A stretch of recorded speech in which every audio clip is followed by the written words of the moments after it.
Indore crime branch द्वारा एक बड़ी कार्रवाई करते हुए 71 वर्षीय एक बुजुर्ग को फर्जी डिजिटल अरेस्ट के माध्यम से ऑनलाइन ठगी की वारदात को अंजाम देने वाली गुजरात की अंतर्राष्ट्रीय गैंग के 2 सदस्यों को गिरफ्तार करने में सफलता हासिल की है। दोनों आरोपियों से पुलिस अन्य मामलों में पूछताछ कर रही है। 40,70,000। ठीक है। एक पिछले महीने में एक सीनियर सिटीजन थे जो कि 71 वर्षीय, उनके साथ एक डिजिटल अरेस्ट हुआ था। लगभग 40 लाख से ऊपर की राशि उनके द्वारा डिजिटल अरेस्ट के द्वारा ठग ली गई थी।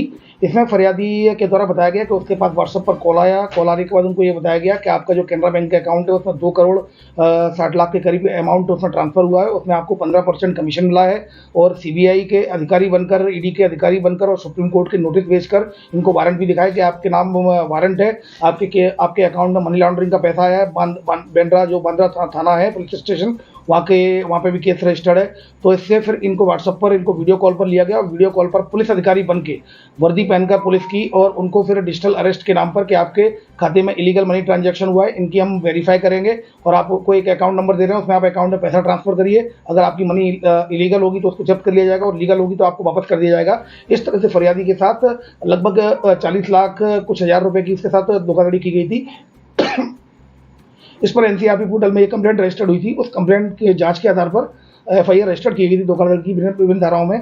धोखाधड़ी के बाद इसमें जितने अकाउंट में पैसा गया था उसमें 23 अकाउंटों को क्राइम ब्रांच इंदौर के द्वारा फ्रीज कराया गया था। उनमें फिलहाल 2 आरोपियों को पकड़ने में सफलता प्राप्त की गई है।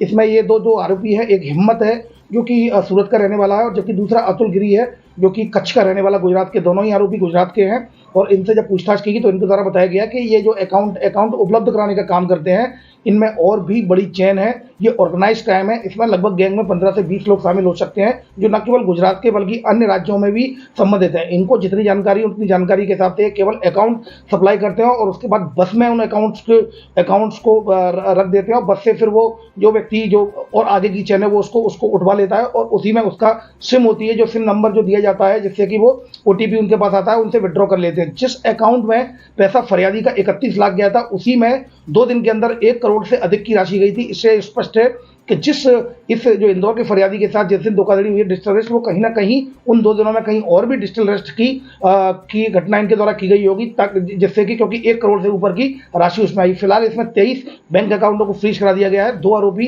हिम्मत और अतुल को अरेस्ट कर लिया गया है। इसकी पूरी चेन में जितने भी जो ऑर्गेनाइज क्राइम है, इस चेन में जितने भी लोग शामिल होंगे उनको टेक्निकल एविडेंस के आधार पर, डिजिटल फुटप्रिंट के आधार पर क्राइम ब्रांच लगातार आगे बढ़ रही है। क्या दोनों आरोपी जो है वो बैंक से जुड़े हुए हैं?